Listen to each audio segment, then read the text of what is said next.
Generation A, Generation X, Generation Y, and Generation Z defined. How is Generation Y different from Generation X? Also, greetings to Generation C and A. How low can we go? Who are the oldest generations? Is it true that they are that different? The misunderstanding surrounding generational cohorts is understandable. You are not alone if you have ever felt confused by this alphabet soup of names. Everyone ages. Happy birthdays never change. The age difference between generations is a frequent cause of misunderstanding. The birth year, rather than the present age, is used to define generational cohorts. The explanation is straightforward.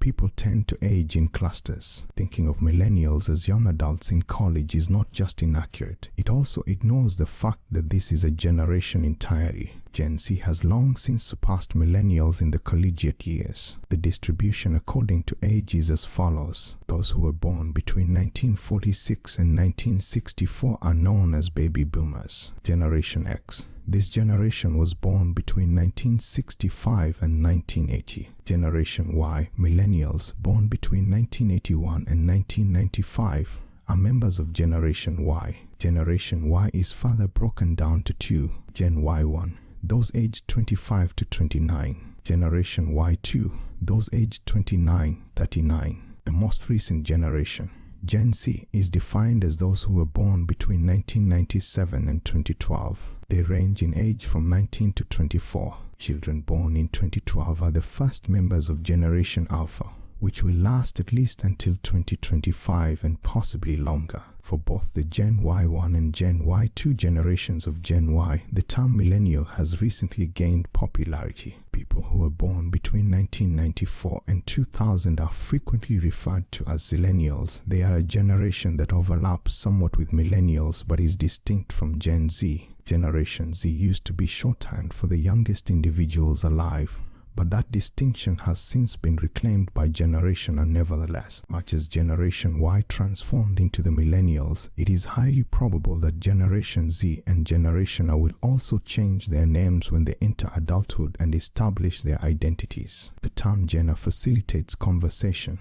However, it might not be final when describing this human population. Generations are named after letters for what reason? People born between 1965 and 1980 are known as Generation X. The generation that came before were the baby boomers, who lived from 1946 to 1964. The United States had unprecedented wealth following World War II, leading to a baby boom. The offspring of this period were known as the baby boomers. The generation that succeeded the baby boomers, however, lacked a distinct cultural hallmark. Actually, that's where the phrase Gen X came from in anecdotal form, describing the vague traits by which they would later be recognized. Everything went down alphabet after that. Those born between 1981 and 1996 made up Group Y. The group that followed Gen X millennial is generally thought to have been coined by both William Strauss and Neil Howe in 1989. When the upcoming millennium started to play a significant role in popular consciousness, the two of them came up with the word. We call the babies born between the late 90s and the present-day Generation Z Gen Tech. Post-millennials, I-generation, Gen Y-Fi, and Zoomers are among the many possible new labels that have emerged. According to some, Generation Alpha is called after the first letter of the Greek alphabet, which means it is the first in a series of things or categories. However, it could also simply be a shortcut to a new alphabet. What is the significance of generation cohort names? A generational label is a convenient way to summarize a person's outlook, driving forces, and significant life events spanning over 2 decades. Gen X, millennial, or any other label isn't used by many people who identify themselves. Those phrases eventually make it into everyday speech because they are so helpful to marketers. It bears repeating that using age alone to describe a cohort becomes problematic very fast. Millennials' objectives will have shifted in 10 years, thus marketers will need to adapt their strategies accordingly. Beyond just looking at customers by generation or age, there are additional types of cohorts that might help you understand them better. These generational thresholds are, after all, completely subjective. They change all the time and aren't an exact science. Reaching people with marketing messages that are appropriate to their phase of life is the goal,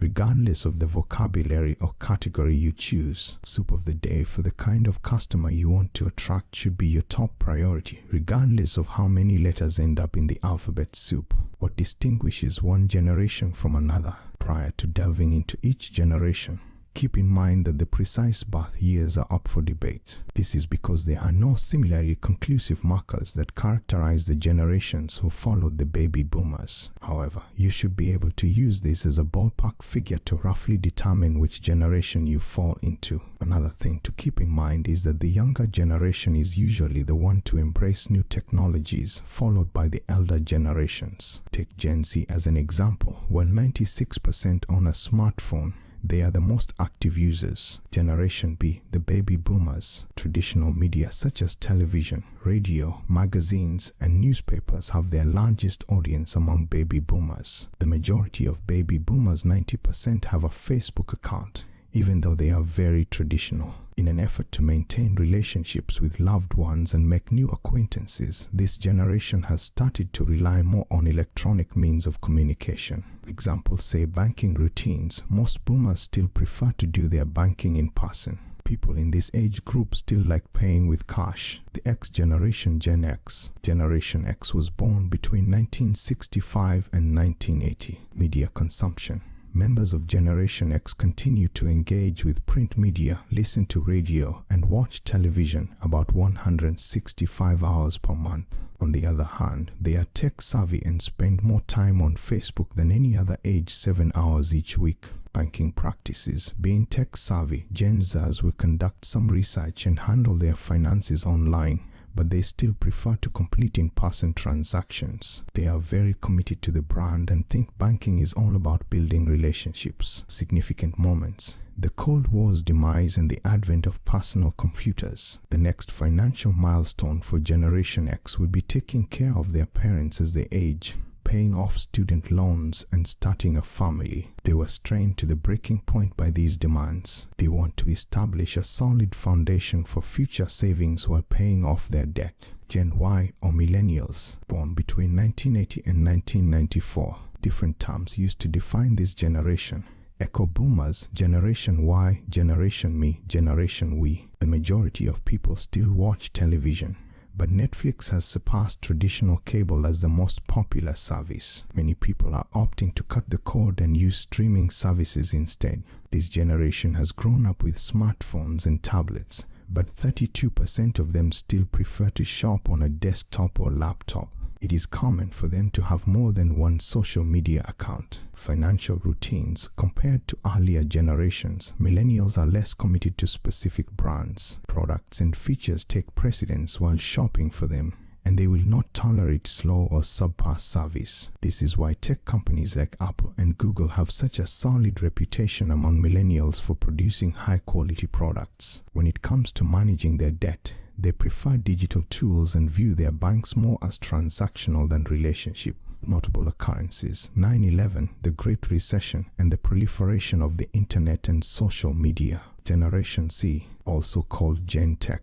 Post-millennials, I-generation, Gen Wi-Fi, and Zoomers. Other alternative, born between 1997 and 2012. Media use. By the time they are 10.3 years old, most members of Generation Z have gotten their first cell phone. There are a lot of kids who use their parents' phones or iPads as toys when they were little. Their favorite means of communication is the smartphone, which they have become accustomed to in a constantly linked environment. Their daily mobile device usage averages 3 hours. The banking habits of this age are more frugal than those of the millennials since they have witnessed the struggles of the younger generation firsthand. They are grateful for accounts or services that help them stay out of debt. Their first choice is debit cards, then mobile banking. Things that have shaped Generation X include smartphones, social media, the fact that they have never lived in a nation that is not at war and witnessing their parents' financial hardships. Learning about personal finance is the next financial goal for Generation Z. Younger members of this generation are creating savings accounts than previous ones, and they show a great desire to learn about personal finance. The first generation, Alpha Generation, Gen A, birth years of Generation Alpha, born between 2016 and 2026. The media consumption habits of today's youth are shaped by the pervasiveness of smart speakers and other devices in modern households. As a result of the worldwide epidemic, many of them went to school online and are now favoring online learning platforms. Their millennial parents even made social media accounts for them before they were born. So many of them have been online since the day they came into our world. Important events, the worldwide pandemic, the fight for social justice, and the Brexit. Gen X act more like millennials and Gen Z these days, and you need to meet these younger generations where they are if you want to flourish in the market of tomorrow.